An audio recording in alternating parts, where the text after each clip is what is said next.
Hello, everyone. This is Josh Lisko here, Assistant Director in the Career Development Office. And today we're going to be talking about how to create engaging resume content. Now, this is really important. We really want to make sure that the content we have in our resume is reflective of who we are, our skill sets, and highlights us in the best ways possible. So let's go through how that works. So Resume Content 101.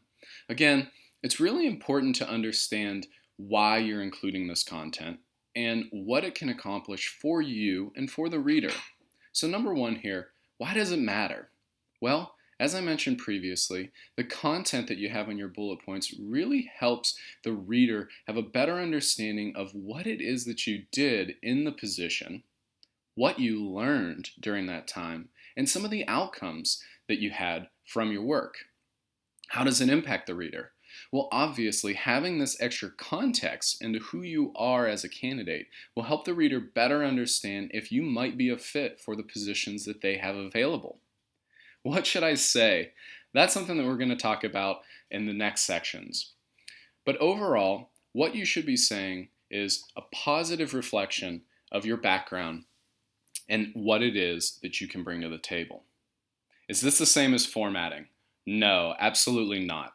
There are hundreds and thousands, probably millions of resume formats out there on any number of searches that you can find. They range in all different designs and layouts, but that's not content. So let's go through what that content is. So we're going to start off here in the education section. Most of the time we see the education section listed as the first section on almost every resume. Now, while your resume is very, very customizable and education doesn't have to be at the top, we just generally see it up there. So you'll see here what we often see is education, and then we typically see students indicate their Kenyon College experience, Bachelor of Arts, indicate their major, and as well as their graduation year. Now, there are a few other things that you can absolutely include in this section, and some of those are listed below. Relevant coursework. Are you in a major and applying for a position that's outside of that, but you've taken coursework that directly reflects the new position you're applying to? For instance, could you be a psychology major that's taking a number of economics courses and is seeking positions understanding consumer behavior? That's where you would include this. Also, this can be a really fantastic opportunity for those students in the sciences to indicate any special courses that they've taken or any special labs that they may want to highlight for the reader, which really flows nicely into that next bullet point, independent research projects. Were you engaged in a summer science research project? While that absolutely can go in the lower sections as its own experience, and we would encourage you to do so, you can also indicate some of your other independent research projects. Maybe you did a senior thesis. Maybe you have some type of end of semester project that has taken up a large amount of your work over the course of an academic year. Those would be really important. It could be really important to include. Next one here is awards. Have you been on the dean's list every single semester? Were you awarded a very competitive academic scholarship heading into Kenyon? Have you maintained that scholarship throughout your time at Kenyon? Languages. Often, we see languages listed in the education section or in the skills section, and it absolutely fits in both, depending on how you want to have it framed up for the reader. Now, it's really important with those languages and including them to, in some way, indicate your level of proficiency. Oftentimes, I like to include it in parentheses, and most of the time I include beginner, intermediate, and advanced, but you can choose any language that you'd like to showcase your proficiency. Next one here is varsity athletics. Employers know the value of varsity athletics. They understand the time, the commitment, the dedication, the sacrifice, and the teamwork that varsity athletics really instills in the people and in the athletes that compete. So it can be a really nice piece to include in this section.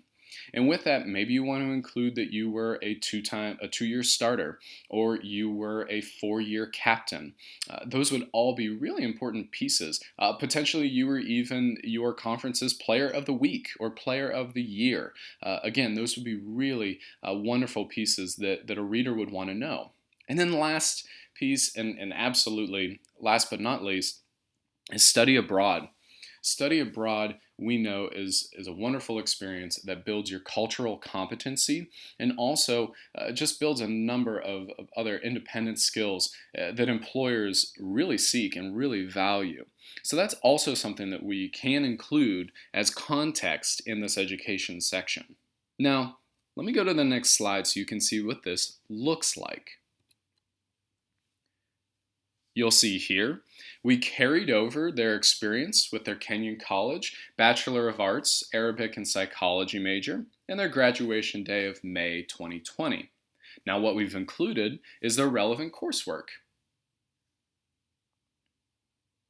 And underneath that, we've also included their long-standing history of being on the Dean's List, all 4 years, which is an incredible accomplishment. Underneath that, you'll see that we've indicated their study abroad, which can look very, very similar, almost identical, pretty much identical to your regular education section, right? Your Kenyon College experience. So here we have the dates that they were abroad, and then we also included a bullet point so that the reader can get a better understanding of what it is that they did while they were studying abroad. It's great to know that you did it, but adding that extra little bit can be really important. So content questions to ask yourself. Now that we've transitioned on from the education section, we want to start talking about the other sections of your resume. And those typically are most thought of as your experiences. Now, with your experiences, I don't want you to get too caught in the loop of thinking that these have to be work. Yes, absolutely, they should be internships, part-time roles, maybe work on campus that you do as well. But they absolutely can include projects that you've completed in your courses. It can also include volunteer experiences that you've had as well.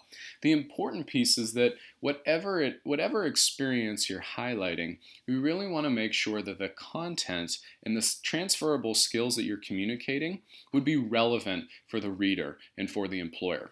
So how do we do that?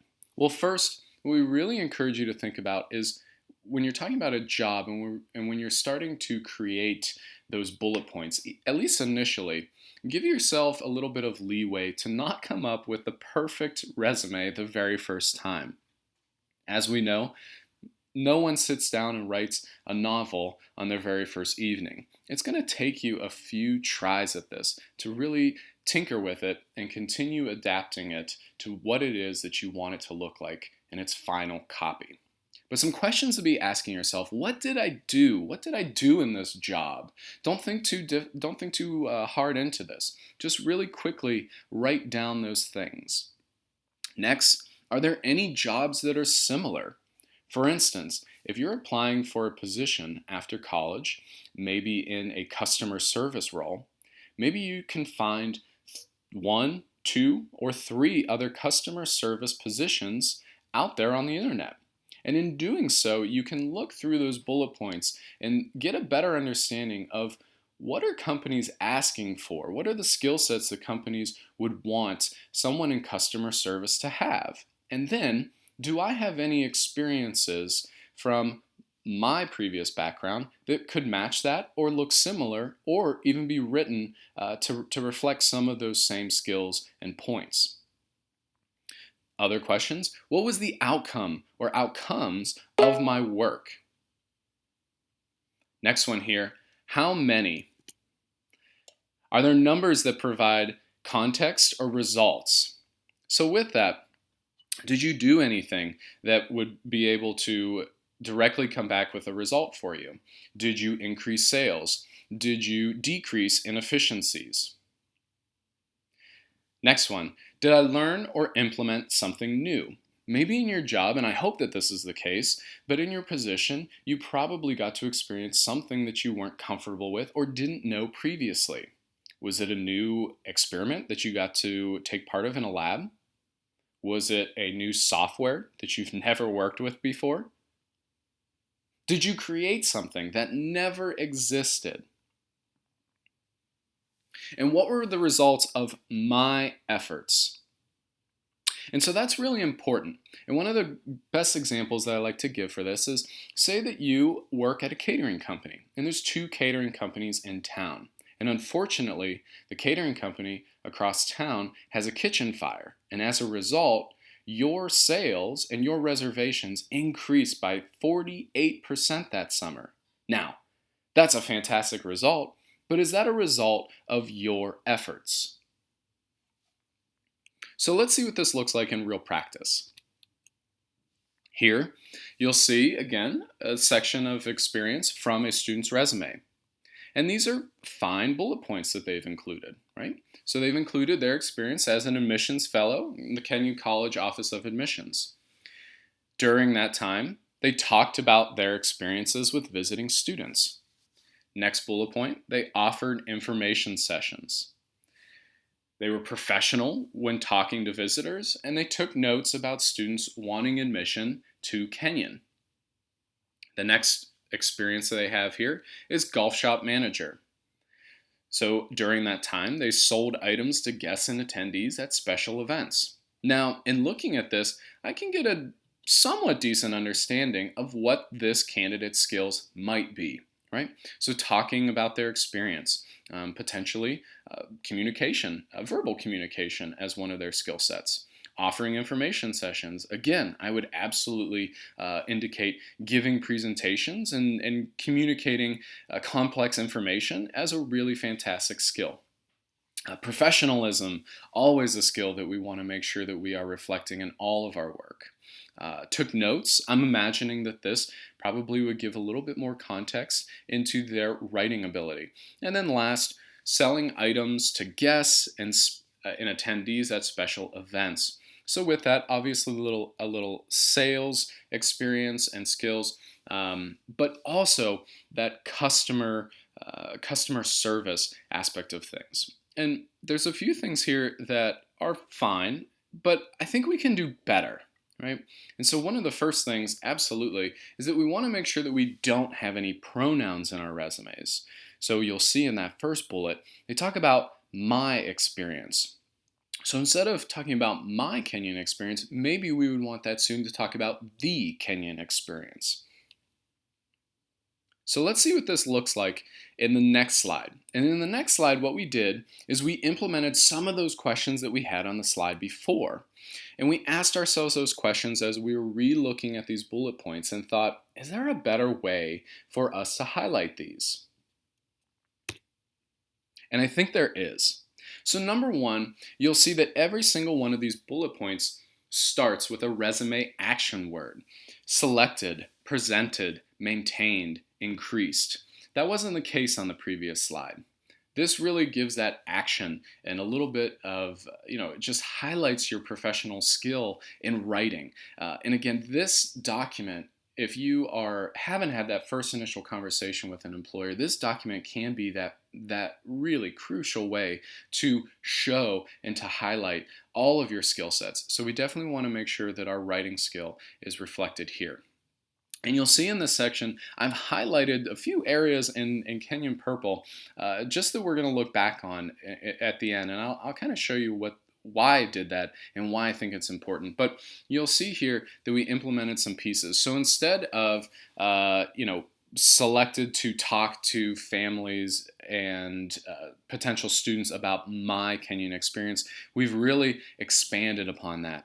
So we were selected as one of only 20 seniors, right? That shows that competitiveness and the impact. I did something that not many people are selected to do, something that is very prestigious. Next, you're representing Kenyon as a primary point of contact between the college, which should be capitalized, and prospective students and families. So again, there's another transferable skill that we're really highlighting for the reader. Next bullet point. So instead of gave presentations or offered presentations, we have presented 30-minute information sessions, again, providing numbers that give the context to what it is. A 2-minute phone call is very, very different than that 30-minute information session. So we were talking about the Kenyon experience to groups of up to 50 people. Again, presenting to families and students is okay, but presenting to groups of up to 50 people really elevates what that experience was for this candidate. The next bullet point here, again, you'll see those numbers reflected in the 10 to 20 prospective students per week. They interviewed those students. And then I really highlighted this point here because I just think, again, it goes back to highlighting your skills for that person reading it. You wrote succinct interview evaluations, which admissions staff utilize to make acceptance decisions. So I really love that last piece because it shows the impact of your work, right? This was my work and these were the results of my work. And something that's very important, admissions decisions are not made are not made lightly. They are really looked at and intentionally made to accept and admit students that are going to make an incredible class of Kenyon students when they graduate. So it's really important that those interview evaluations were done well. Maintain professional, personal correspondence with prospective students on behalf of Kenyon. So again, highlighting those aspects of your skill set, professional and personal, right? That's important. That's important in almost all types of work that we do. We want to maintain a professional demeanor in all of our interactions, but we also want to be personalized and we want to be our own person and connect with those that we work with or those that we serve. The next experience here, the golf shop manager, this one we really dove into a little bit more. And again, you can only utilize these numbers if you have them. So it can be really important on your way out the door of your internship and probably even before then to be writing some of these notes down, to be asking for some of this data and some of this feedback. Hey, following up with the supervisor and saying, hey, that project that I worked on this past summer, what were the end results of that? I created this marketing campaign that you all were going to use over the next 6 months.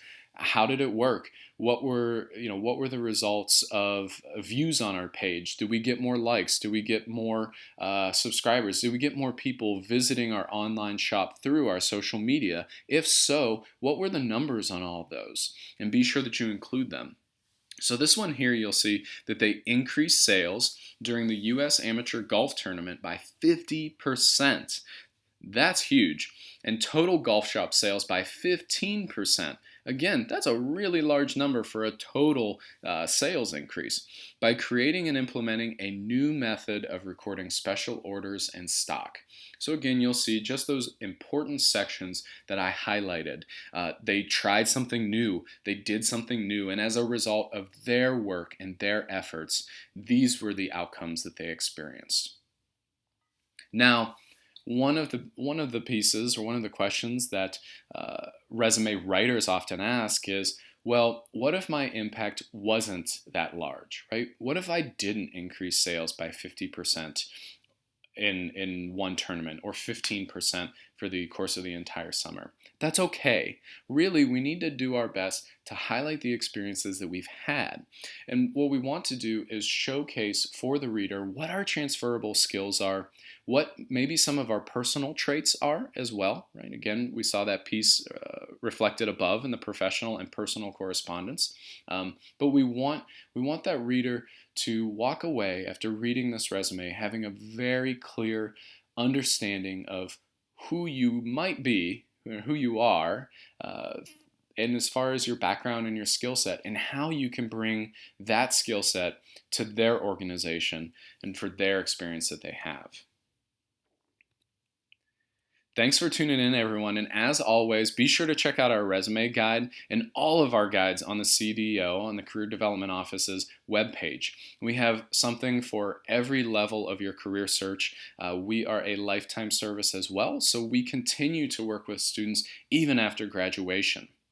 You can schedule a virtual session with any of us on Handshake. All of the counselors will be taking appointments over the summer and are available for those sessions.